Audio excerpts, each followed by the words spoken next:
اعوذ باللہ من الشیطان الرجیم، بسم اللہ الرحمن الرحیم۔ آج ہم جو واقعہ پڑھیں گے وہ ہے حضور علیہ السلام پر جادو کا واقعہ۔ کچھ لوگوں کا اس پر اختلاف ہے، تو جس کا دل چاہتا ہے وہ اس پہ یقین کرے، جس کا دل نہیں چاہتا وہ نہ کرے۔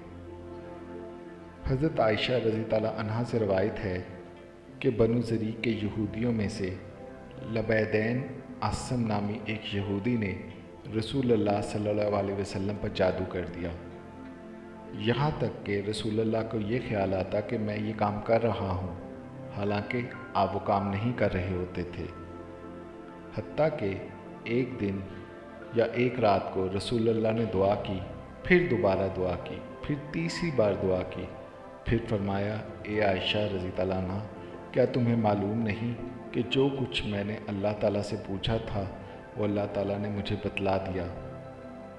میرے پاس دو آدمی آئے، ان میں سے ایک میرے سرہانے بیٹھ گیا اور دوسرا میرے پیروں کی جانب بیٹھ گیا۔ سو جو آدمی میرے سرہانے بیٹھا تھا، اس نے پیروں کی جانب آنے والے سے کہا، یا پیروں کی جانب بیٹھنے والے نے سرہانے والے سے کہا، اس شخص کو کیا تکلیف ہے؟ دوسرے نے کہا، ان پر جادو کیا گیا ہے۔ پہلے نے کہا، کس نے جادو کیا ہے؟ دوسرے نے کہا، لبید بن عاصم نے پہلے سے کہا، کس چیز میں جادو کیا ہے؟ دوسرے نے کہا، کنگھی میں، اور کنگھی سے جھڑنے والے بالوں میں، اور کہا، تر کھجور کے خوشے کے غلاف میں۔ پہلے نے کہا، یہ چیزیں کہاں ہیں؟ دوسرے نے کہا، ذی اروان کے کنویں میں۔ حضرت عائشہ رضی تعالیٰ عنہا نے کہا، پھر رسول اللہ اپنے چند اصحاب کے ساتھ اس کنویں پر گئے۔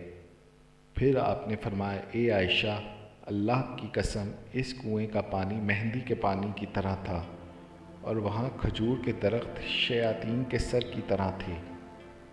حضرت عائشہ رضی اللہ عنہا بیان کرتی ہیں، میں نے کہا، تو اللہ کے رسول نے اس کو جلا کیوں نہیں دیا؟ آپ نے فرمایا، نہیں، اللہ تعالیٰ نے مجھے اچھا کر دیا، اور میں لوگوں میں فساد بھڑکانے کا برا سمجھتا ہوں، اس لیے میں نے اس کو دفن کرنے کا حکم دیا۔ ماشاءاللہ، دیکھیے ان کے اوپر جادو بھی تھا، لیکن انہوں نے پھر بھی فساد ڈالنے سے منع فرمایا۔ یہاں پر بہت سارے ایسے لوگ ہیں، جب آپ ان کے پاس چلے جاتے ہیں تو وہ ضرور آپ کو یہ ضرور بتاتے ہیں کہ آپ پر جادو ہوا ہے اور فلاں فلاں نے کیا ہے۔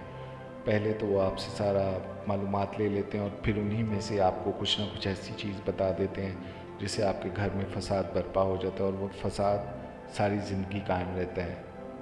تو اللہ تعالیٰ ہم ان سب فسادیوں سے دور رہیں، یہی دعا ہے ہماری۔ اللہ تعالیٰ ہم سب کی خیر فرمائے، آمین یا رب العالمین۔